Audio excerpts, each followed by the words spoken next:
قوامون على النساء بما فضل الله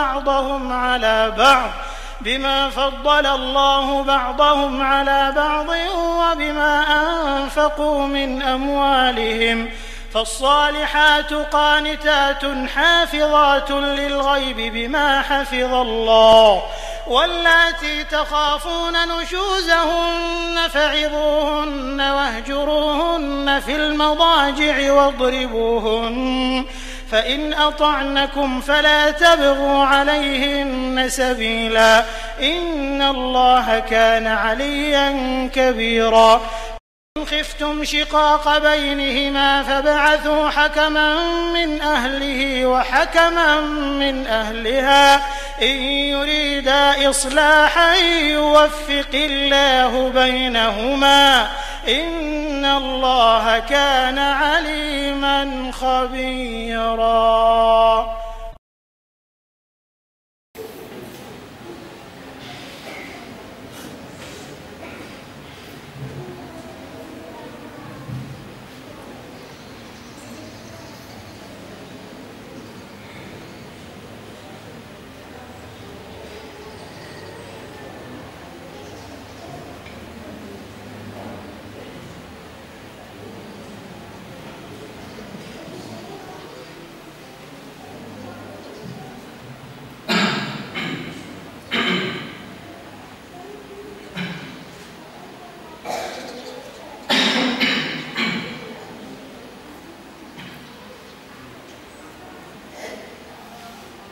Assalamualaikum warahmatullahi wabarakatuh. Innal hamdalillah nahmaduhu wa nasta'inuhu wa nastaghfiruh wa na'udzu billahi min shururi anfusina wa min sayyiati a'malina. May yahdihillahu fala mudilla lahu wa may yudlil fala hadiya lahu. وأشهد أن لا إله إلا الله وحده لا شريك له وأشهد أن محمدا عبده ورسوله لا نبي ولا رسول بعده. قال الله تعالى في كتابه الكريم يا أيها الذين آمنوا اتقوا الله حق تقاته ولا تموتن إلا وأنتم مسلمون. يا أيها الناس اتقوا ربكم الذي خلقكم من نفس واحدة وخلق منها زوجها وبث منهما رجالا كثيرا ونساء واتقوا الله الذي تساءلون به والأرحام إن الله كان عليكم رقيبا. يا أيها الذين آمنوا اتقوا الله وقولوا قولا سديدا يصلح لكم أعمالكم ويغفر لكم ذنوبكم ومن يطع الله ورسوله فقد فاز فوزا عظيما. فإن أحسن الكلام كلام الله وخير الهدي هدي محمد صلى الله عليه وآله وسلم وشر الأمور محدثاتها فإن كل محدثة بدعة وكل بدعة ضلالة وكل ضلالة في النار. اللهم صل وسلم وبارك على رحمة المهدى نبينا محمد صلى الله عليه وسلم. Para bapak dan ibu jamaah Masjid Thaibah, semoga Allah Subhanahu wa taala menjadikan kita di pagi hari ini cerah hati kita, dicerahkan hati kita secerah pagi ini. Dan semoga Allah Subhanahu wa taala jadikan hari kita hari yang memberikan keberkahan. Karena Nabi SAW pernah bersabda dalam sebuah hadis, beliau mengatakan burika ummati fi bukuriha, burika ummati fi bukuriha, umatku diberi keberkahan di pagi hari ini. Umat Nabi SAW diberikan keberkahan di pagi hari. Maka sungguh di antara kebahagiaan bagi seorang muslim ketika Nabi SAW memberikan suatu kebahagiaan dengan diberikan keberkahan baginya di pagi hari, terlebih di pagi hari digunakan sedikit waktu di akhir pekan untuk mendengarkan nasihat-nasihat dari Nabi SAW, terlebih dari Allah Subhanahu wa taala melalui firman-firman ini. Jemaah yang Allah Subhanahu wa taala, sebagaimana permintaan Pak Adil dan yang lain mungkin, saya suruh ngisi untuk bagian sekarang dengan tema tafsir. Insyaallah saya akan membahas sesuatu ayat atau dua ayat dari firman Allah Subhanahu wa taala dalam surah An-Nisa ayat yang ke-34 dan juga 35. Yang di sini berkenaan dengan qawwalatur rijal, kepemimpinan seorang laki-laki. Kepemimpinan seorang laki-laki. Di sini Allah Subhanahu wa taala berfirman dalam surah An-Nisa ayat 34 dan 35. A'udzu billahi as-sami'il 'alim minasyaitonir rajim. Ar-rijalu qawwamuna 'alan nisa' bima faddalallahu ba'dahum 'ala ba'din wa bima anfaqu min amwalihim. Fas-salihatu qanitatun hafizatun lil ghaibi bima hafizallah. Wallati takhafuna nushuzahun fa'idhuhun wahjuruhun fil madajid wadribuhun. Fa in ata'nakum fala tabghu 'alayhinna sabila. Innallaha kana 'aliyyan kabira. Wa in khiftum shiqaqa bainihima fab'athu hakaman min ahlihi wa hakaman min ahliha in yurida islahan yuwaffiqillahu bainahuma. Innallaha kana 'aliyyan khabira. Ayat ini berbicara tentang qawwalatur rijal, kepemimpinan seorang wanita, seorang laki-laki bagi wanita. Dan di sini ada banyak faedah yang dapat kita ambil dan akan kita bahas kesempatan yang berbahagia ini. Yang pertama, bahwasanya Allah Subhanahu wa taala mengatakan di sini artinya ar-rijalu qawwamuna 'alan nisa. Laki-laki pemimpin atas wanita. Bima faddalallahu ba'dahum 'ala ba'd. Sebagaimana Allah telah melebihkan atas laki-laki bagi laki-laki atas perempuan. Wa bima anfaqu min amwalihim, dan juga Allah telah melebihkan bagi laki-laki dengan memberikan nafkah kepada istri-istrinya dan keluarganya. Kemudian Allah mengatakan fasalihatu qanitatun hafizatun lil ghaibi bima hafizallah. Dan wanita yang salihah qanitat, dan juga yang pandai menjaga kehormatan dirinya dan juga suaminya. Qanitatun hafizat, pandai menjaga diri, baik kehormatan dirinya dan juga kehormatan suaminya ketika tidak ada di rumahnya. Wallati takhafuna nusuzahun, dan orang-orang atau dan istri-istri kalian yang kalian khawatirkan dia berbuat nusuz, tidak taat, membangkang, bandel terhadap suaminya, maka kata Allah, fa'idhuhun, nasihati mereka. Kemudian wahjuruhun fil madajid, pisah ranjang. Kemudian wadribuhun, dan pukulah di mereka. Fa in ata'nakum fala tabghu 'alaihinna sabila. Sekiranya istri-istri kalian mentaati kalian, maka jangan melampaui batas terhadap istri-istri kalian. Innallaha kana 'aliyyan kabira. Sesungguhnya Allah Maha tinggi lagi Maha besar. Kemudian wa in khiftum shiqaqa bainihima, sekiranya kalian khawatir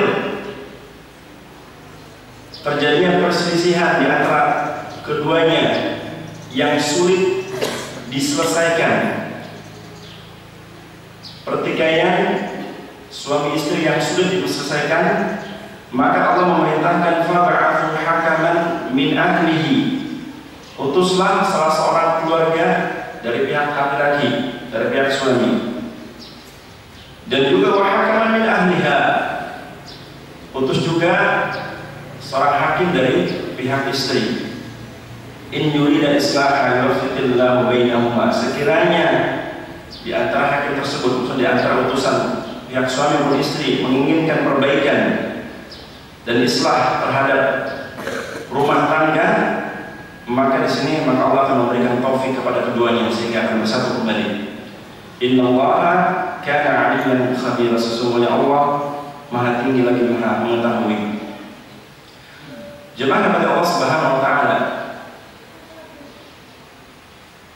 Ayat ini mengandung banyak hal yang menjadi asas bagaimana seorang suami atau calon suami yang belum menikah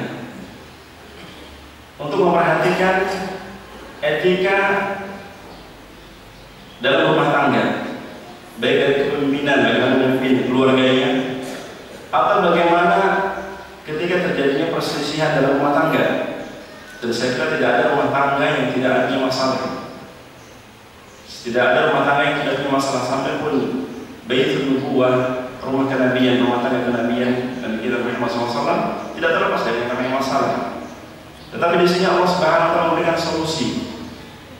Bagaimana seharusnya seorang mukmin ketika terjadi masalah, problem antara suami istri dengan cara yang ilahiyah, cara yang dituntun oleh Allah Subhanahu wa taala langsung dalam Al-Qur'an, dalam surah ini, dalam ayat ini.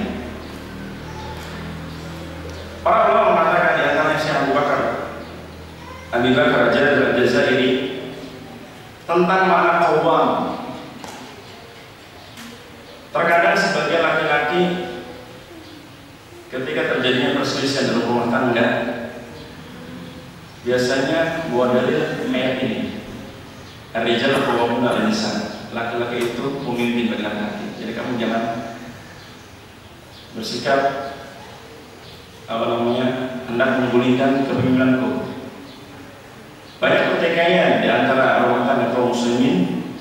Biasanya laki-laki segera paham ayat ini secara umum, tetapi secara detail kebanyakan itu tidak paham.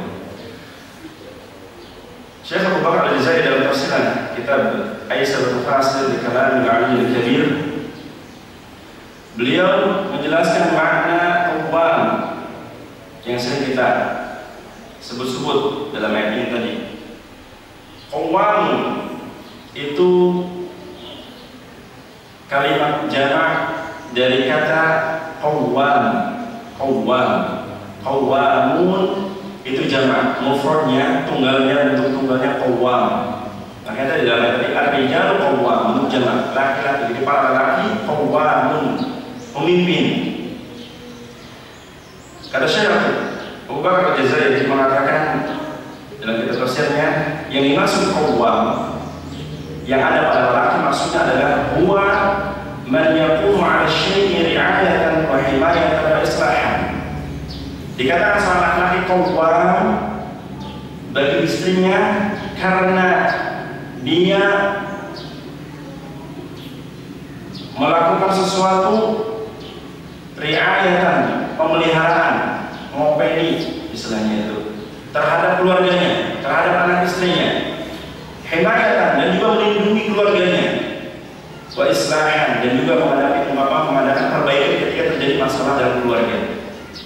Ini tiga sifat yang disebut oleh Syekh Abu Bakar Al-Jazairi tentang makna qawwam. Artinya kalau seorang laki-laki tidak memiliki tiga ini, maka hilanglah ciri kelelakiannya. Artinya kalau seorang laki-laki enggak punya sifat bagaimana dia pengen memelihara, menjaga, tidak ada sifat bagaimana menjaga, dan juga tidak bisa mengadakan perbaikan ketika ada masalah, hilang sifat kelelakiannya, atau mungkin lelaki yang tidak sempurna. Karena memang fitrah manusia, saya kira tidak ada laki-laki yang mau dipimpin perempuan yang normal, kecuali yang abnormal mungkin normal. Maka laki-laki yang normal dia harus jadi pemimpin. Dan seorang pemimpin dikatakan pemimpin karena memiliki sifat memelihara, menjaga, dan melakukan perbaikan. Ini sifat seorang pemimpin. Sampai pun pemimpin suatu negara, kalau pemimpin suatu negara juga tidak memiliki syarat ini, maka bukan pemimpin yang baik.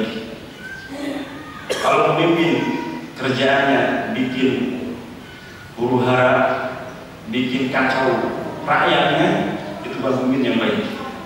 Dan pemimpin yang baik adalah pemimpin yang bagaimana mengadakan perbaikan dari permasalahan-permasalahan yang ada di masyarakatnya. Maka begitu juga seorang lelaki dalam negara yang kecil, maksud negara keluarga, antara keluarganya, bagaimana sifat ini harus dimiliki dan disalurkan terhadap anak istrinya, mendidik, menjaga, memelihara, dan mengadakan perbaikan ketika terjadi kerusakan pada permasalahan. Maka begitu juga Syekh Abu Bakar di sini mengatakan qawwam, mana qawwam juga seperti kata qawwam itu hanya seperti kata qiyam wa qayyum, semakna, yang artinya kulluha bi ma'na wahid mushtaqatun min al-qiyam. Artinya dari makna qawwam, qiyam, qayyum itu terdapat dari makna yang satu, dari satu kata, yaitu al-qiyam, yang qauma yaqumu. Qauma yaqumu kalau di akhir mungkin berdiri, tapi di sini maknanya berdiri, tapi bangkit untuk mengadakan pendidikan, kemudian memberikan penjagaan, pemeliharaan, dan juga islah kebaikan. Li'anna min sya'ni man yahtamu bi syai'i wa tadbirihi an yuwaffiq 'alaihi, an yaqifa 'alaihi wa yaqum. Karena dikatakan seorang memiliki sifat qawwam karena dia menegakkan dan memperhatikan sesuatu, dan juga wa tadbir, bagaimana mengatur keluarganya. Maka di sini wajib bagi laki tersebut an yaqifa 'alaihi, untuk bangkit dan memberikan sifat-sifat tadi yang disebutkan. Makanya di antara sifat Allah Subhanahu wa taala, Allah memiliki sifat Al-Qayyum. Allah memiliki sifat Al-Qayyum. Tapi sifat Al-Qayyum bagi Allah itu tidaklah sama dengan makhluknya. Makanya Allah sebut dalam surah, dalam ayat kursi, Allahu la ilaha illa huwal hayyul qayyum. Allahu la ilaha illa huwal hayyul qayyum. Al-Qayyum ay alladhi qama bi nafsihi, yang dia tegak berdiri sendiri dalam memelihara, dalam mengatur alam semesta ini. Makanya Allah tidak ingin dirinya disekutukan dengan sesuatu apapun dalam masalah apa saja, termasuk dalam masalah rububiyah Allah Subhanahu wa taala. Allah menciptakan alam semesta, dan apa saja yang ada di alam semesta, baik yang di alam dan di bumi, semuanya Allah yang mengerjakan dirinya sendiri, tanpa bantuan seorang pun, Dan ini sifat sempurna bagi Allah Subhanahu wa taala yang berbeda dengan makhluknya. Sebagaimana Allah katakan, laisa kamitslihi syai'un wa huwas samiul basir. Allah itu tidak sama dengan makhluknya, dan Dia Maha melihat, bagaimana mengetahui. Maka ketika Allah Subhanahu wa taala memiliki sifat qayyum, yang berarti kesempurnaan bagi Allah yang mendidik, memelihara, mengatur, memberi rezeki, mematikan dan menghidupkan, seluruhnya Allah sendiri yang mengerjakannya tanpa bantuan dari makhluk-makhluknya. Kalau sekiranya Allah Subhanahu wa taala menyuruh para malaikat untuk mengerjakan sesuatu, itu malaikat bukan karena Allah butuh bantuan. Ini yang perlu kita pahami. Ketika Allah Subhanahu wa taala menyuruh malaikat Jibril untuk menyampaikan wahyu, bukan berarti Allah butuh dengan bantuan malaikat. Tapi semata-mata ada hikmah di balik itu. Karena kalau bagaimanapun akidah Ahlussunnah wal Jamaah, kita tidak akan ditanya af'alullah, tentang af'alullah. Kita tidak akan ditanya oleh Allah Subhanahu wa taala kenapa Allah menciptakan, kenapa Allah melihat, kenapa Allah berizki. Kita tidak akan ditanya. Dan ini perlu kita landasi.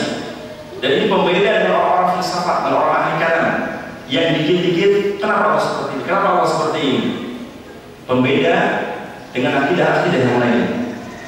Dan Allah Subhanahu wa taala di antara sifat qayyum karena kesempurnaan diri. Allah tidak butuh dengan bantuan makhluknya.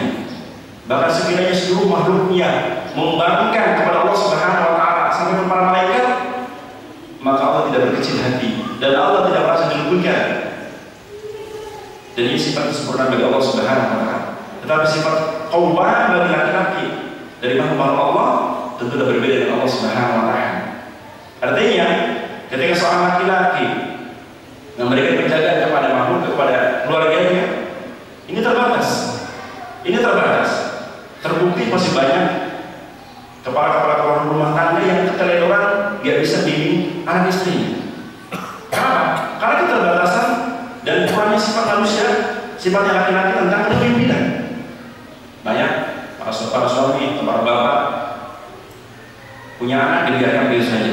Anak perempuan punya anak perempuan sudah dewasa, gak disuruh berkerudung. Anak yang gak sholat dibiarkan. Mana yang bersifat qawwam bagi laki-laki? Maka ini menunjukkan bahwasanya walaupun ada di antara sifat laki adalah qawwam, tetapi tidak sempurna. Tidak sempurna.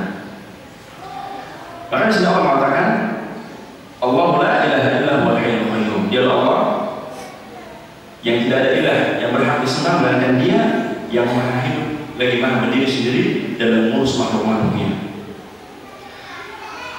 Kemudian di sini Allah Subhanahu wa taala mengatakan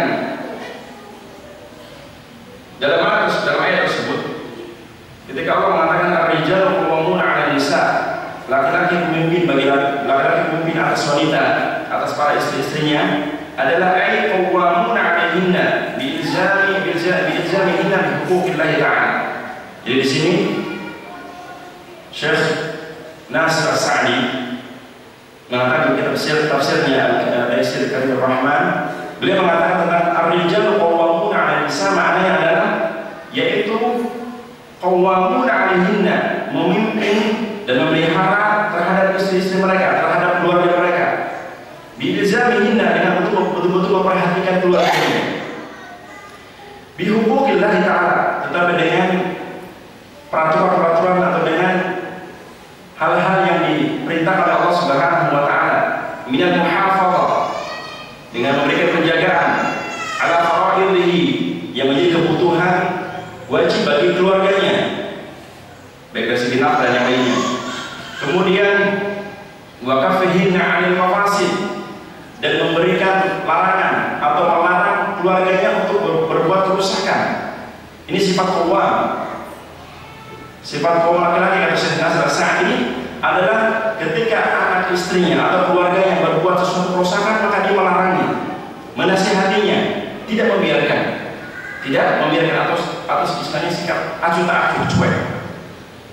Kemudian warijalu alaihim an yalzimuhun bidzalik, dan hendaklah bagi laki-laki yang memiliki sifat qawwam hendaklah memperhatikan keluarganya, baik anak maupun istri ataupun orang-orang yang menjadi tanggungannya.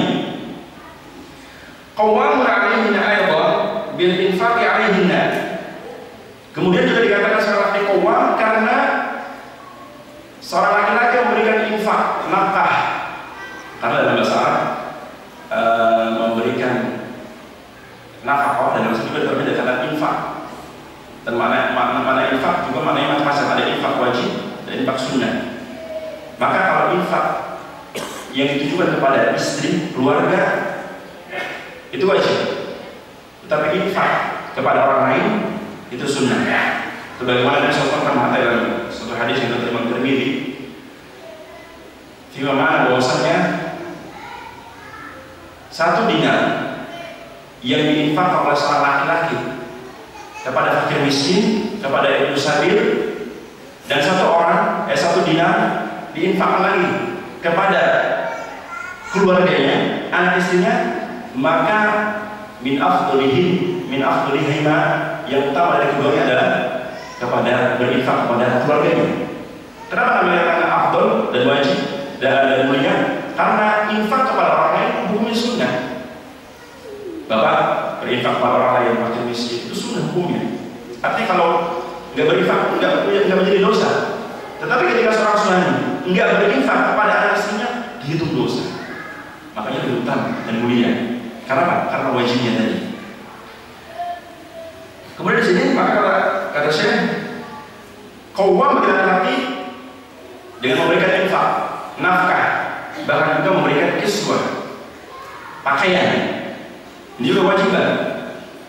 Jadi kalau suami dirinya punya pakaian bagus, istri juga harus dipilih pakaian bagus.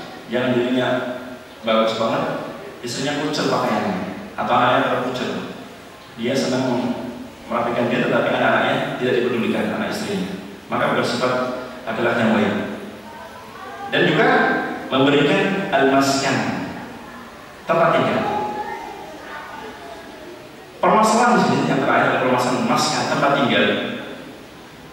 Tidak ada ukuran khusus bagi seorang laki-laki bagaimana wajibnya kriteria memberikan tempat tinggal.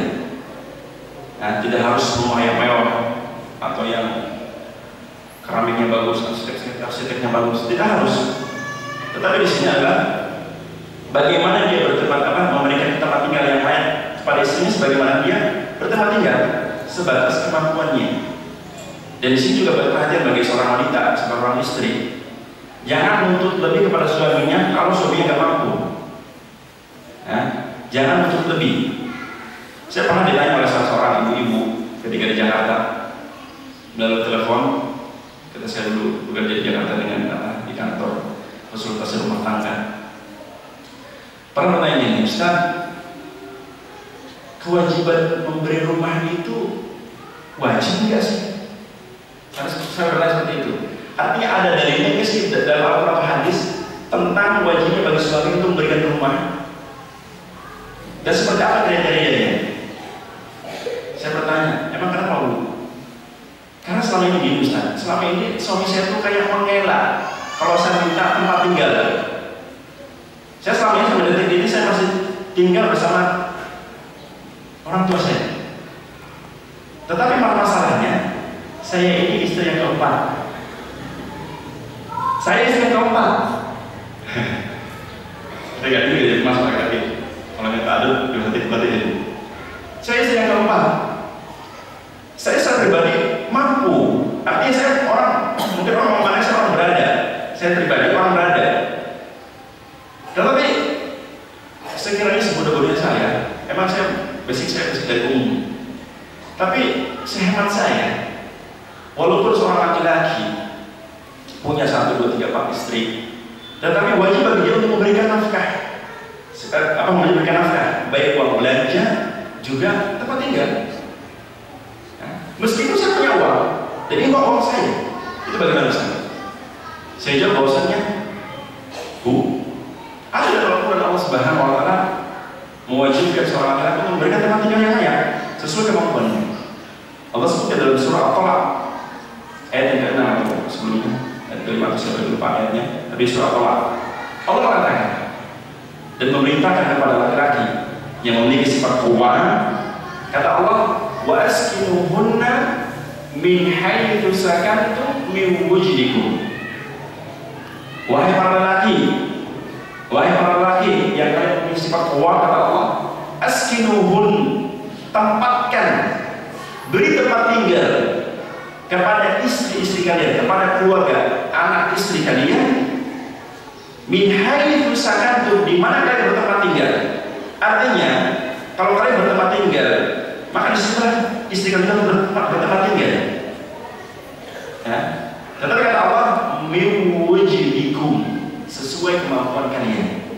Artinya kalau memang mampunya masih ngontrak, yang ngontrak masalah, atau tinggalnya yang di gubuk meskipun rewat, karena memang itu yang mampu, maka tidak masalah. Tetapi sebenarnya sesuai kemampuannya.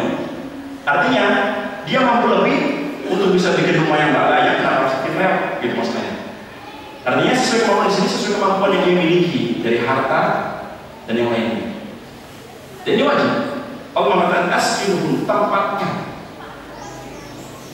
menunjukkan kewajiban bagi laki-laki untuk memberikan tempat tinggal terhadap istri-istrinya, mau istri 1, mau istri 2, 3, 4, wajib bagi dia. Dan tidak akan gugur kewajiban ini sampai kalau memang istrinya berlepas diri. Dalam artian ini, ketika si istri umpamanya adalah suamiku, untuk masalah rumah kamu nggak usah pikirkan, rumah saya yang tanggung, kewajiban gugur. Maka seperti ini berbahagia bagi suami seperti itu. Dan mungkin karena istrinya kaya, ya kan, sudah mas, kamu gak usah mikirin masalah rumah. Saya punya banyak warisan, gitu. Saya tanah dari bapak saya bos, gitu kan. Dan saya punya, ada sertifikat pada saya. Sudah, kamu gak usah mikirkan masalah ini. Ya. gugur. Tetapi selama istri tidak mengatakan demikian, maka wajib bagi suami untuk memberikan nafkah, memberikan rumah, juga nafkah. Termasuk di sini dari ibu penanya tersebut berkata kepada saya bahwasanya, "Demi Allah Ustaz, bukan hanya masalah nafkah saja untuk sekedar uang belanja. Saya terkadang uring-uringan katanya. Uring-uringan apa? Saya minta jatah dari suami saya, meskipun berarti saya tidak mampu. Tetapi saya pengen suami itu ada ada andilnya, ada perhatiannya, meskipun tidak seberapa uang belanja yang saya berikan. Artinya kalau suami ngasih uang belanja pada saya 20.000 sehari, artinya bukan berarti saya nggak punya uang 20.000, 100.000 per saya punya, tiap hari saya punya. Tapi masalahnya ketika saya tidak menggugurkan kewajiban nafkah, apakah suami gugur nafkahnya meskipun saya berada? Ya, saya bilang. Artinya ketika seorang suami tahu istrinya punya uang banyak, maka kewajiban beri nafkah tidak akan gugur. Permasalahan istri punya uang itu istrinya dia. Nah, ini perlu perhatikan. Ketika seorang suami istrinya punya harta banyak, maka tidak gugur kewajiban suami untuk kasih uang belanja, uang nafkah. Selama kalau istrinya enggak menyuruh, nggak usah. Maka wajib. Permasalahan uang dia, ya uang dia kan. Itu uang milik dia. Tapi bagi dia, suami seberapa pun kemampuan uangnya harus ngasih nafkah. Ini wajib hukumnya wajib. Permasalahannya ketika saya itu bertanya, ini masalahnya saya tuh kadang-kadang kalau mengingatkan suami saya untuk permasalahan nafkah dan rumah, terkadang dia selalu enak. Masalahnya apa? Suami saya itu paham agama katanya. Ketika saya mengingatkan untuk ngasih uang belanja, ngasih rumah yang layak bagi saya, dia selalu mengatakan, hendaklah kamu seperti Khadijah Rasulullah SAW. Karena Khadijah itu orang istri yang kaya, membantu harta suami dalam dakwah. Saya katakan ini keliru seperti ini. Khadijah membantu suaminya menurut kerelaan dan bukan masalah nafkah. Kalau ini masalah nafkah, wajib bagi suami. Apakah Rasulullah nggak pernah kasih nafkah kepada Khadijah? Ini pendustaan. Rasulullah kasih nafkah kepada Khadijah. Dia bukan Rasulullah bukan orang yang pemalas. Meskipun istrinya kaya, dia tidak berpangkat terhadap istrinya. Ada nafkah, bantuan harta dari istrinya itu karena dari Khadijah, bukan paksaan dari Rasulullah SAW. Dia sebagaimana kasus ibu-ibu ini. Makanya perlu perhatikan. Bagi seorang laki-laki yang punya sifat Allah, harus perhatikan masalah kewajiban nafkah dan maskah. Gimana kata Allah Subhanahu wa Ta'ala? Kemudian Allah Subhanahu wa Ta'ala mengatakan, bima thumma dzakara sabab al-mawjib lil-qiyam dari jalan dan nisa, sebab di antara wajibnya seorang laki-laki memberikan qawwam, kepemimpinan bagi istrinya, karena tadi karena memberikan nafkah lahir batin, kemudian memberikan pakaian yang layak, rumah yang layak. Karena sebabnya Allah Subhanahu wa Ta'ala mengatakan bima faddalallahu ba'dhum 'ala ba'dhin wa bima anfaqu min amwalihim. Karena Allah telah melebihkan bagi laki-laki terhadap wanita terhadap nafkah yang ia infakkan terhadap istri-istrinya. Kalau perempuan sekalian perempuan punya harta banyak, maka tidak wajib untuk ngasih kepada suaminya. Tetapi suami berapapun kemampuan hartanya, maka wajib untuk ngasih istri sebatas kemampuannya, dan tidak akan gugur kewajiban ini, meskipun istrinya kaya raya. Maka di sini kata saya Nasr Sa'di, yaitu Aisyah berwufud dari rijal dan nisa, sebab laki-laki diutamakan, lebih utama ketimbang perempuan kata Allah. Karena kata saya Nasr Sa'di, karena Allah melebihkan terhadap laki-laki dengan wajibnya memberi nafkah pada anak keluarga. Ini yang menjadikan kelebihan antara laki dengan suami, antara laki-laki dengan istri. Dan juga sifat-sifat yang lain. Laki-laki itu tetap beda. Dari saja kalau belum bisa, laki-laki nggak sama seperti perempuan.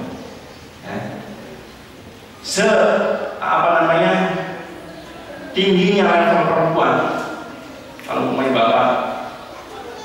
umpamanya levelnya atau dalam istilah pendidikannya hanya di 3 atau sarjana, istrinya profesor, level istrinya profesor, maka wajib istrinya yang profesor itu tunduk di bawah kepemimpinan suaminya. Ini kelebihan. Artinya kalau bagaimana setinggi derajat perempuan, besar tinggi martabatnya, kedudukannya, alamatannya, wajib bagi istri kalaupun suaminya hanya tamat SMA atau SD, wajib tunduk di atas suaminya. Dan ini kewajiban dan menjadi fitrah bagi manusia. Kemudian Allah Subhanahu wa taala selain menyebutkan bima anfaqu min amwalihim, terhadap apa yang dia nafkahkan pada anak istrinya, maka sebenarnya Rasul mengatakan wa tafdilur rijal 'ala nisa'i min wujuh muta'addidah. Keutamaan laki-laki bagi perempuan bukan hanya satu sisi, banyak sisi. Dan sifat-sifat yang ada, laki-laki tidak akan sama dengan perempuan. Laki-laki tidak sama dengan perempuan.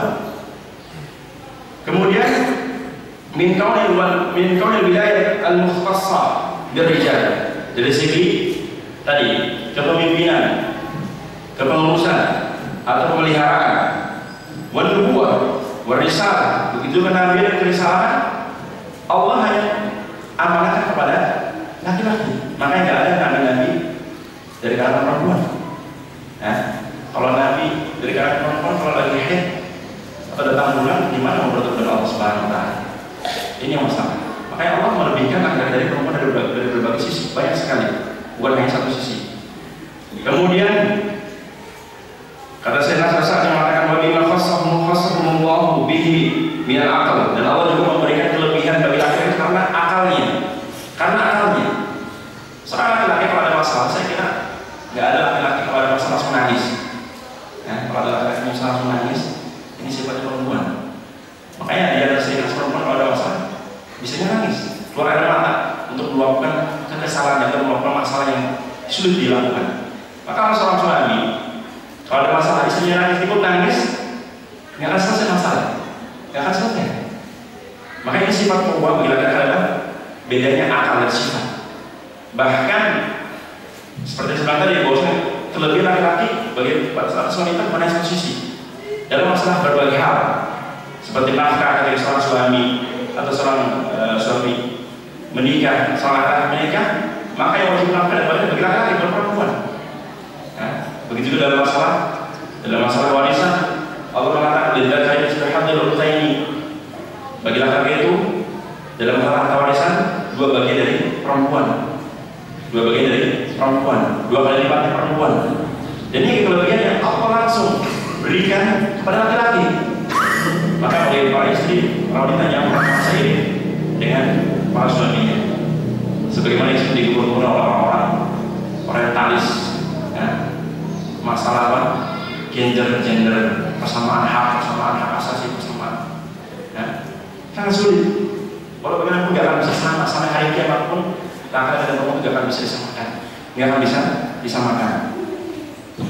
Maka di sini dari Allah Subhanahu wa taala mengatakan bima faddalallahu ba'dahum, kata Sejadir, dia mengatakan ai bi an ja'ala rajulan akmala fi aqlihi wa dinihi wa badanihi wa fasulhu lil qawama. Ketika Allah memberikan laki-laki atas perempuan, karena laki-laki Allah jadikan sempurna pada akalnya, sempurna pada badannya, dan pada agamanya, dan juga inilah yang menyebabkan laki-laki disifat oleh Allah qawwam, ar-rijalu qawwam. Kemudian bisa ringkas. Ketika Allah Subhanahu wa taala mengatakan lanjutan ayat tersebut, wa qauluhu ta'ala 'ala lisani ahad bintai ahli Madyan. Ketika Allah Subhanahu wa taala berfirman atas lisan salah seorang anak perempuan ahli Madyan tentang kisah Nabi Musa ketika di negeri Madyan, ketika beliau lari dari Mesir, dari makar Firaun. Kemudian Nabi Musa ketika sampai di Madyan hendak mencari ketenangan, mencari perlindungan. Ketika itu dia menemukan sekelompok orang yang sedang meminumkan hewan ternaknya, dan terdapat di antara kerumunan laki-laki ada seorang wanita yang juga hendak mengambil air minum untuk memberikan makanan. Akhirnya Nabi Musa menolong. Kemudian setelah itu, singkat cerita, karena ceritanya panjang, ketika itu ketika bapaknya kedua wanita tersebut untuk menyuruh datang ke rumahnya dan memberikan upah terhadap laki-laki tersebut, maka di sini kata anaknya qalat ihdahuma, berkata salah seorang anak dari ahli waris tersebut dalam surah Al-Qasas ayat 26, ya abati istajirhu inna khairan istajarta al-qawiyyul al-amin. Ini perlu perhatikan. Di sini Allah mengatakan cerita tentang perkataan salah seorang wanita ahli Madian yang telah menjadi istrinya Nabi Musa alaihissalam, ketika dia mengetahui ada seorang laki-laki yang memiliki sifat al-qawi al-amin. Maka di sini kata anaknya, qalat ihdahuma, berkata seseorang anak dan keduanya, ya abati, wahai bapakku, istajir, sewa dia, maksudnya jadikan dia sebagai orang yang bisa membantu kita dan kita berupah. Kemudian kata anaknya, inna khairan man istajarta, sesungguhnya orang yang sangat baik dan bagus untuk kita upah dalam arti untuk membantu kita adalah laki-laki yang al-qawi al-amin, al-qawiyul al-amin, laki-laki yang kuat dan laki-laki yang memiliki sifat amanah. Di sini menjadi faedah bagi seorang bapak yang punya perempuan, kalau menjodohkan anaknya, cari laki-laki yang al-qawi al-amin, yang kuat dan juga amanah. Jangan sembarangan menjodohkan anaknya. Asal kenal sudah, kasihan anaknya. Dan sini Allah Subhanahu wa Ta'ala memberikan satu contoh kepada kita, baik kepada para wali atau kepada laki-laki sendiri. Jadilah laki-laki yang memiliki sifat qawwam, dan di antara sifat qawwam disebut oleh Allah adalah yang memiliki sifat al-qawi al-amin, yang kuat. Karena bagaimana mungkin kalau seorang laki-laki keren atau yang loyo, gimana mungkin dia akan menjaga pada anak istrinya? Gimana mungkin dia akan melindungi anak istrinya kalau dia loyo, malas? Ini pasti sifat qawwam.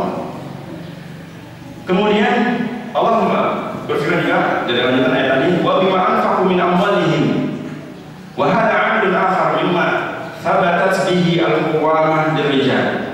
Di sini juga faktor lain yang menyebabkan kenapa Allah lebihkan laki-laki bagi perempuan, karena laki-laki diberikan kelebihan dari qawamah. Fa'idah rajula bidaf'ihi al-mahar, karena laki-laki ketika menikah dia membayar mahar. Wa bi qiyamihi bin nafaqah, dan dia memberikan nafkah kepada anak istrinya. Kemudian karena ahqqu bil qawamah, makanya yang menjadikan berhak bagi laki-laki disifati qawamah, dan juga karena dia menjadikan pemimpin bagi keluarganya. Kemudian Allah Subhanahu wa Ta'ala melanjutkan, fasalihatul qanitat, maknanya adapun wanita-wanita yang salihah dan qanitat maknanya adalah muti'at lillah, muti'at lillah. Di sini as-salihah, istri yang salihah dikatakan salihah karena wahiyal mu'addiyatu li huquqillah ta'ala wa huquqi zawjiha.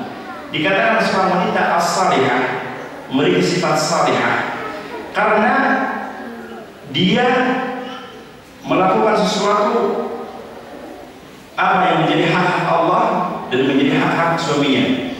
Artinya dikatakan seorang wanita yang salihah karena dia taat kepada Allah dan taat kepada suaminya.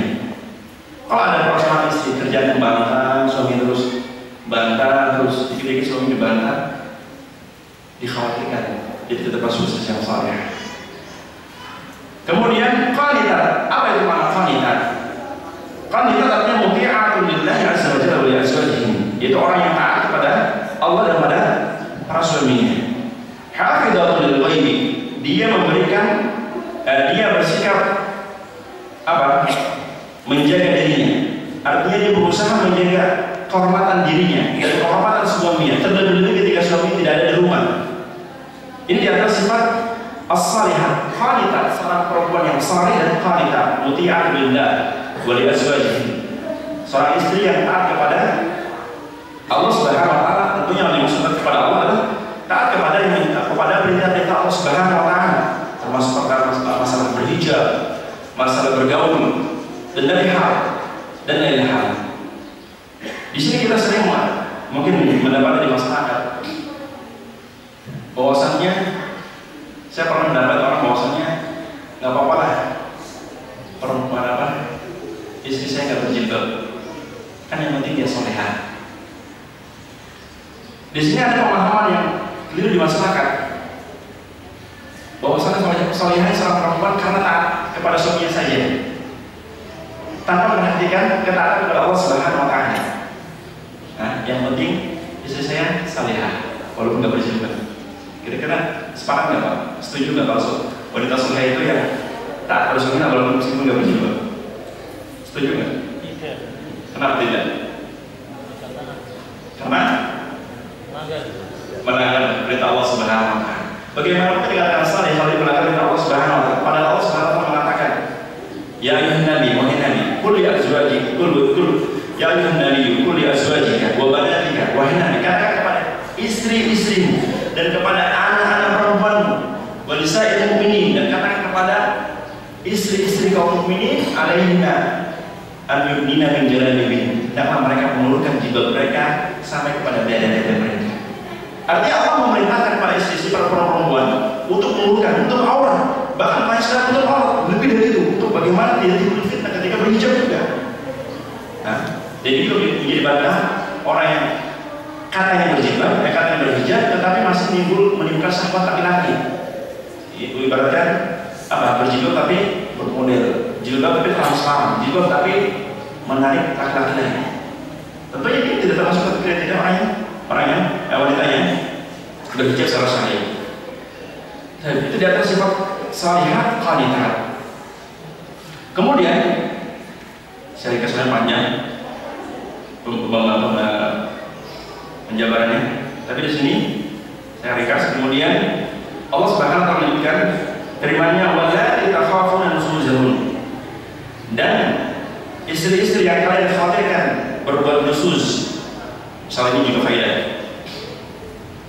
Dan istri-istri yang kalian khawatirkan berbuat nusuz. Apa itu nusuz? Kita mungkin sering dengar nusuz. Nusuz maknanya adalah at-tarfa' 'anil zawji wa 'ala ta'atihi. Berusaha, maksudnya yaitu orang yang seorang wanita yang berusaha membangkang atau istilahnya itu melawan suaminya, wa 'ala ta'atihi, dan berusaha untuk tidak taat, yang membangkang tadi. Ini diantara makna nusuz. Jadi singkatnya ataupun ringkasnya, wanita dikatakan nusuz ketika mulai membangkang suaminya. Seorang wanita dikatakan nusuz ketika mulai membangkang suaminya, artinya mulai tidak taat, maka ini namanya nusuz. Apa yang harus laki-laki lakukan ketika mendapati istrinya atau keluarganya nusuz? Apa langsung memukulnya, langsung dicerai? Kita lihat solusi dari Allah Subhanahu wa Ta'ala. Kita lihat solusi dari Allah Subhanahu wa Ta'ala. Allah mengatakan, wallati takhafuna nusuzahun, maka wanita-wanita, ini ibu-ibu, perhatikan yang ibu-ibu atau yang wanita atau calon ibu, wallati takhafuna nusuzahun, dan istri-istri dan apa wanita-wanita yang kalian khawatirkan mereka berbuat nusuz, membangkang terhadap kalian para suami, maka ada langkah untuk memperbaiki istri kalian yang sudah mulai nusuz atau yang sudah nusuz, sudah mulai membangkang. Yang pertama, Allah memberikan solusi, fa'iduhun, berikan nasihat. Tentunya nasihat yang baik, bukan tidak cara yang kasar. Nasihat yang baik, sesuatu yang baik maka harus disampaikan dengan cara yang baik. Ketika Anda sebagai suami, kita sebagai suami menginginkan kebaikan pada istri kita, dan ternyata istri kita mulai membangkang, maka nasihat dengan cara yang baik, dengan bahasa yang lembut. Artinya kita lebih berhak bersikap lembut terhadap istri kita. Terkadang sangat memprihatinkan banyak kasus-kasus rumah tangga yang karena saya dapati secara langsung ataupun secara tidak langsung. Banyak biasanya para suami sikap atau berbicara lembut kepada orang lain, tapi isinya kasar. Wallahi, banyak. Dia bisa bersikap lembut kepada istri tetangga, ngomong lembut, halus, tapi isinya kasarnya minta ampun. Kasarnya minta ampun. Maka ini pun juga termasuk sifat laki-laki yang tidak memiliki sifat ulama. Ya.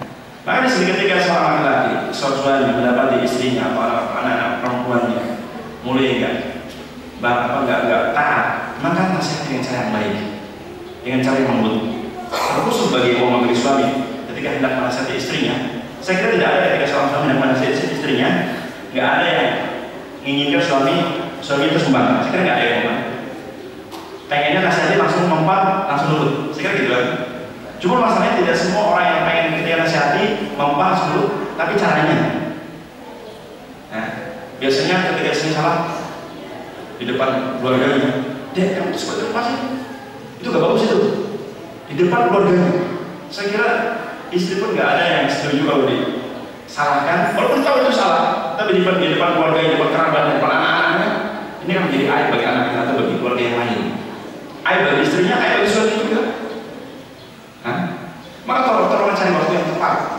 Nah, ketika ada permasalahan, artinya mungkin mulai clash atau mulai suami istrinya sudah nggak taat, coba dikomunikasikan dengan baik, nasihati dengan baik.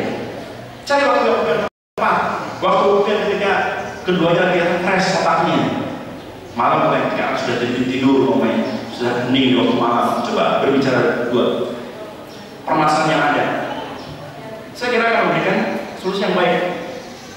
Sebagaimana sekarang bahwasanya niat baik maka harus dibantu dengan cara yang baik pula. Apalagi terlebih dari istri yang menjadi belahan jiwa seorang laki-laki. Nah, kenapa? Karena istri adalah bagian dari kita, dari hidup kita. Maka ketika kita sayang terhadap istri kita, maka sayang istri kita sebagaimana kita menyayangi diri kita. Ketika kita tidak mau diri kita binasa, maka begitu kepada istri kita, karena istri kita bagian dari kita. Kemudian ini dulu jawaban apa? Ayo, lanjut. Ini trik yang pertama. Terus dinasihati dengan cara yang baik. Tetapi terkadang nasihat yang baik pun kadang nggak mempan. Nah, kalau ternyata nasihat nggak mempan, apa langsung dicerai? Enggak. Lihat solusi dari Allah setelah seorang laki-laki atau seorang suami atau seorang kepala rumah tangga ketika istrinya nusus, ketika dinasihatkan ternyata nggak mempan, maka berpindah kepada cara yang kedua dan langsung diperintahkan Allah Subhanahu Wa Taala. Yaitu apa? Wahjuruhunna fil madajih. Yang anak kasihan. Bawa sharing kesanjuan saya. Artinya pisah tempat itu. Nah, pisah tempat itu. Maksudnya apa? Supaya memberikan jerak, cuek, supaya istri itu paham bahwasanya suami lagi marah atau lagi tidak suka dengan dirinya karena dirinya membangkang. Nah, atau kalau bapak-bapak anak itu dengan belajar yang nggak taat, ya, yang anak-anak itu nggak taat, sudah potong uang jajannya, ya, dipotong uang jajannya. Ya. Maka di sini solusi yang kedua, ketika solusi pertama tidak mempan, tetapi sekiranya kalau memang dinasihati saya sudah mempan, maka jangan berpindah pada yang kedua, cukup sudah berhenti. Ya. Biasanya orang-orang sebagai suami yang temperamental, lihat biasanya kayak gitu, ya biasanya nggak mempan sudah plek-plek tampar. Kasihan anak orang ditamparin. Ya, saya kira nggak ada bapak-bapak yang ternyata anak yang ditamparin suaminya. Maka di sini sebagaimana solusi dari Allah, ketika dinasihati tidak mempan, pindah kedua. Wahjuruhunna fil madajih. Sampai kapan itu? Sebenarnya Allah mengatakan ya, maksimal pisah tempat tidur maksimal kata para ulama selama sebulan maksimal. Nah, yang nggak kuat yang lagi ada. Sebentar. Ini kita berbicara tentang solusi. Kalau saya nggak kuat, maka sebentar. Kalau nggak kuat, harus sabar. Memang harus kekuatan. Artinya di sini, kalau memang tujuan suami pengen suami itu istrinya baik, maka harus bersabar, harus puasa.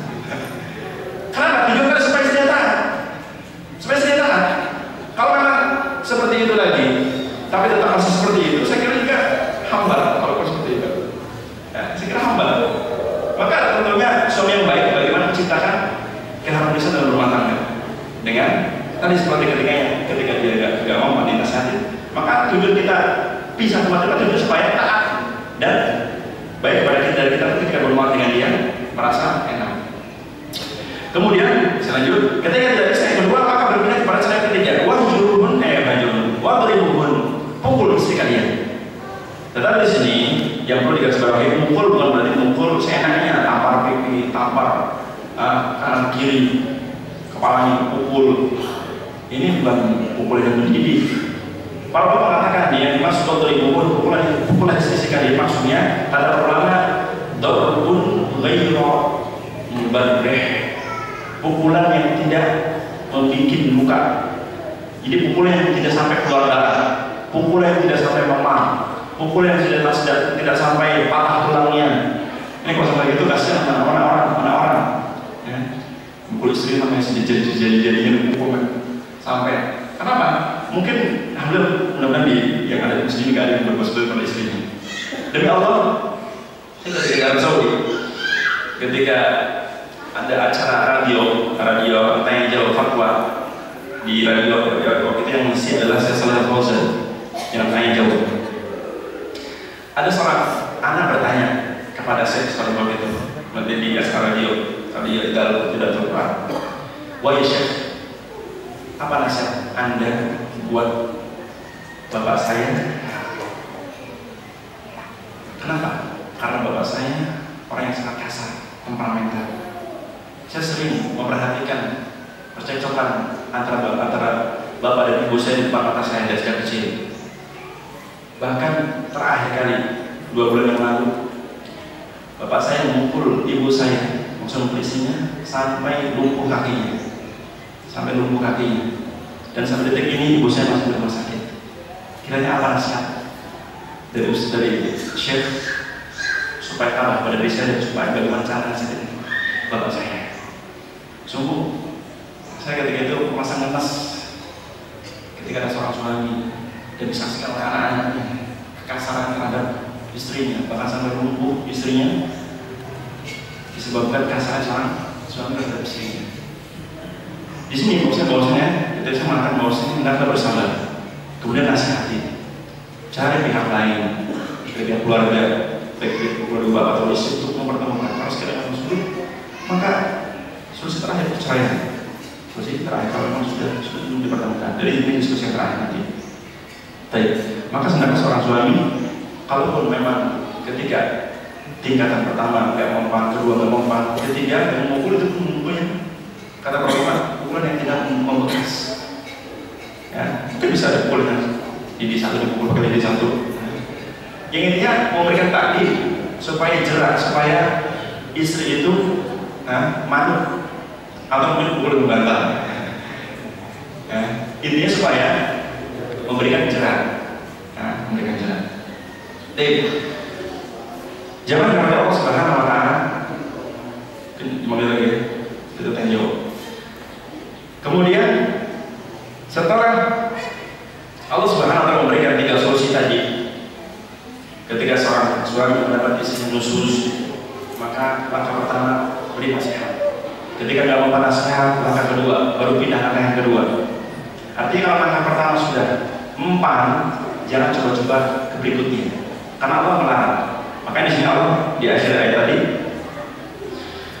fa'in ata'nakum, sekiranya istri-istri kalian taat pada kalian, fala tabu alaihi sabila, janganlah melampaui batas terhadap mereka. Nanti kalau sudah nasihat saya dulu, sudah jangan dipukul, jangan bisa aja. Nanti nggak apa bapak sendiri, kalau bapak. Nanti kalau nasihat sudah cukup, jangan bisa aja. Nanti juga nggak sabar bapaknya sendiri, rugi juga. Ini solusi. Makanya Allah mengatakan fala tabu alaihi sabila. Kemudian inna Allah kana aliyan kabir, semuanya Allah perhatikan bagaimana besar. Kemudian solusi berikutnya terkadang 3 solusi tadi memang ada istri yang masih gak mempan, dinasihatin gak mempan, pisah gak mempan, kemudian dipukul juga gak mempan, malah nantang, atau mungkin istrinya lebih kuat, mungkin istrinya mengangkat besi, malah istrinya yang dibantu, suami yang dibantu dipukul. Terkadang memang ada tipe-tipe perempuan lebih berani ketimbang suaminya. Makanya ada istilah istri, tahu istri? Ikatan suami takut istri. Jadi si suami itu nggak punya mental depan istrinya. Kalau istri sudah bentak sudah lapar suaminya itu. Ada itu. Ya. Ini maka ada yang ibu-ibu jangan terlalu berani dengan suaminya atau jangan sampai jagoan dengan suaminya. Tapi memang terkadang ada suami mentalnya subhanallah. Dibentak istri langsung malu dah. Nggak bisa dia bersikap sebagaimana yang Allah perintahkan. Maka kalau ada seperti itu atau mungkin malah lebih parah, ya, atau sebaliknya nasihatnya nggak mempan, bisa nggak mempan, dipukul malah melawan, waduh. Maka kalau sudah makin parah seperti ini, Allah juga memberikan solusi yang lain. Lanjutan ayat tadi, ayat surah Nisa yang ketiga lima, kata Allah, wa in khiftum shiqaqa bainihima, sekiranya kalian wahai laki-laki khawatir terhadap istri kalian berbuat syiqaq, membangkang, maka apa solusinya? Di sini Syekh Abu Bakar Al-Jazari mengatakan, apa ini maksud syiqaq? Syiqaq kata beliau, ay al-munaza'ah wal khusumah hatta yusbiha kullu wahidin min syaqqi muqabil. Artinya ketika perselisihan dalam rumah tangga sudah makin parah, yang suami nggak mau ngalah, yang istri nggak mau ngalah, yang istri merasa benar, yang suami merasa benar, sudah makin panas. Khusuma.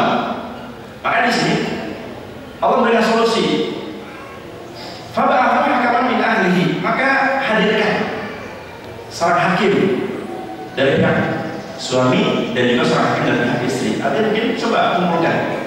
Artinya kalau ada seorang bapak yang ada anak yang sudah rumah tangga seperti itu sulit ditemukan, maka coba bapak hadir atau bapak dari pihak istri juga hadir, dari kedua pihak maksudnya hadir untuk apa?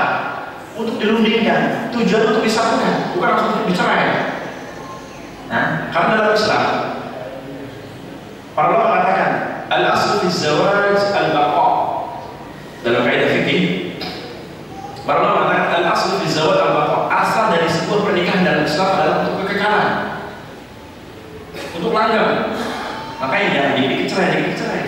Karena sebenarnya suami kalau bertengkar sama istrinya jangan dikit-dikit bubar. Kalau kayak gini bisa kalau ini saya cerai kan. Jangan mudah seperti itu. Nanti kita akan sampaikan tentang larangan berbuat seperti itu.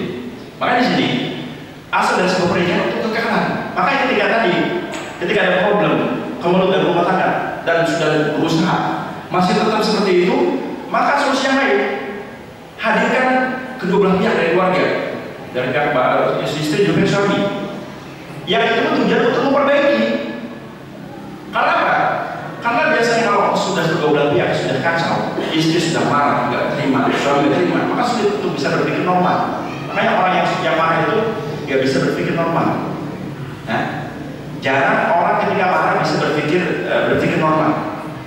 Makanya pernah Nabi SAW mengatakan dalam sebuah hadis, la yaqdil qadi hina yaqdimu ghadban. Dalam sebuah hadis Nabi mengatakan la yaqdil qadi hina yaqdimu ghadban. Tidak boleh seorang qadi, seorang hakim ketika dia menghakim orang lain, mengadili orang lain dan dia dalam keadaan marah, nggak boleh menghukumi orang lain. Karena sendiri ketika dia marah akan lebih berpihak kepada satu sisi, ya, dan tidak akan memberikan hasil yang baik. Maka di sini ketika suami sudah marah, istri sudah marah, dua-duanya marah, api kita mengapi, maka sulit untuk dipertemukan. Maka cari pihak lain yang masih adem-adem. Artinya apa?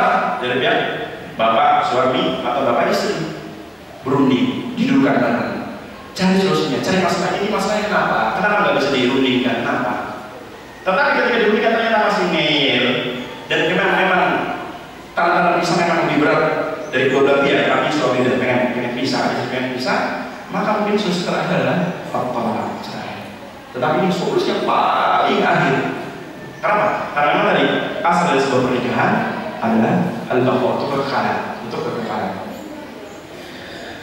Jamaah yang Allah Subhanahu wa Ta'ala, saya kira ini belum masih panjang pembahasannya. Saya sering dari berbagai tafsir, dari kayaknya waktu yang membatasi kita, dan semoga Allah Subhanahu wa Ta'ala memberikan ilmu yang bermanfaat khusus bagi diri saya pribadi dan juga jamaah sekalian. Mudah-mudahan Allah Subhanahu wa taala memberikan pencerahan bagi seluruh jamaah, baik dari pihak bapak-bapak atau pihak suami, dan juga menjadikan solusi bagi permasalahan yang sering kita hadapi dalam rumah tangga. Kemudian mungkin bagi yang pengen merujuk lagi bisa catat atau bisa dibaca sendiri terus catat terjemahannya surah An-Nisa ayat 34 dan 35 bisa dibaca artinya, atau mungkin kalau ada tafsir terjemahan bisa dibaca. Saya kira cukupan, semoga bermanfaat.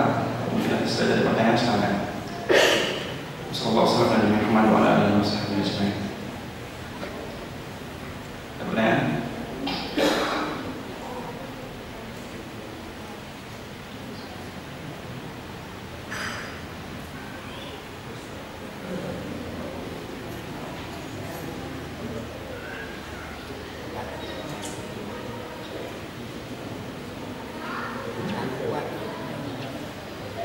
Dan semuanya udah paham dan semuanya ada masalah satu. Oh gitu.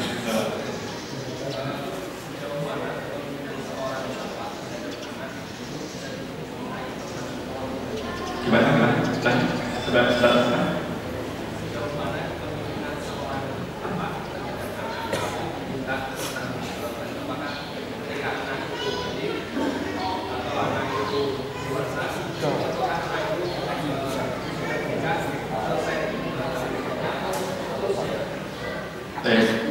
Jadi intinya sebatas mana tanggung jawab seorang bapak dalam kepemimpinan pada anaknya gitu. Ini harus diperinci. Kalau dari segi nafkah, maka sampai betul-betul mampu. Balik terutama, balik. Paling utama adalah balik.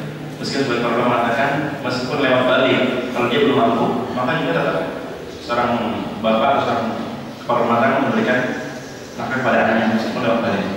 Karena kata para ulama, di antara dikategorikan seorang anak itu yatim, ya, bukan sampai tua. Orang mengatakan saya anak yatim, dia punya istri, atau sudah dewasa, belum beristri sudah dewasa, sudah umur 20-an, umur 25. Saya masih yatim, Ustaz. Bukan yatim. Kalau yatim itu, kata pertama definisi yatim itu man mata abuhu wa huwa shaghir, lam yablugh. Dikatakan seorang anak itu yatim yang bapaknya meninggal dan dia belum balik. Kalau sudah balik bukan yatim lagi. Nah, kalau sudah balik bukan yatim lagi. Harus bisa berusaha. Nah, tetapi di sini kalau untuk anak laki-laki ya sampai dia betul-betul berusaha. Dan artian bisa untuk berusaha. Tetapi kalau untuk anak perempuan, sampai dia berumah tangga, kalau sebagian orang mengatakan juga sama seperti laki-laki. Tetapi di antara pendapat yang adalah sampai anak tersebut menikah. Karena ketika seorang anak perempuan menikah, maka pindah kewajiban untuk bernafkah dari suaminya. Maka yang termasuk di sini ketaatan seorang anak perempuan ketika sudah menikah yang didahulukan adalah ketaatan pada suaminya ketimbang kepada bapaknya. Artinya kalau di sini kalau ibu-ibu ini, untuk catatan ibu-ibu, meskipun ibu sudah menikah, ya, masih punya orang tua, maka wajib bagi seorang istri meskipun nengok bapak yang sedang sakit harus izin suaminya. Kalau suami nggak redo, jangan. Harus izin. Karena kata suami lebih diutamakan. Tapi kemarin pertanyaan tadi bahwasannya itu mungkin dari segi tanggung jawab masalah nafkah. Masalah menasihati tentunya tidak sebatas sampai dewasa saja, sampai balik saja, bahkan sampai dewasa pun. Ketika seorang suami, seorang bapak, anak perempuan yang sudah berumah tangga atau anak-anak yang sudah berumah tangga, ternyata ada masalah di antara anak rumah tangga anaknya, maka di sini biar bapak jangan cepat-cepat ikut campur, nggak boleh, ya, nggak boleh ikut campur. Apalagi kalau masalah itu masih bisa diselesaikan keduanya, jangan ikut campur. Kecuali tadi, kalau sudah tahap yang terakhir, keduanya sudah sulit disatukan, artinya pihak suami sudah sulit untuk berunding, istri berunding, maka sini pihak keluarga yang tahu, ngerti, disatukan. Yang ketiga itu bukan untuk cepat-cepat cerai, tapi untuk bersatu kembali. Itu diantara peran bapak yang melihat anaknya yang sudah berkeluarga, dalam artian mungkin ikut campur tangannya, tapi dalam masalah untuk menasihati, bukan untuk campur tangan supaya berpisah, tidak. Tetap menasihati anaknya. Baik, saya kira demikian. Tidak ada yang lain? Kalau tidak ada, saya cukupkan. Semoga bisa bermanfaat. Akhirul kalam, subhanallah wa bihamdik, asyhadu an la ilaha illa anta, wa astaghfiruka wa atubu ilaik. Wassalamualaikum warahmatullahi wabarakatuh.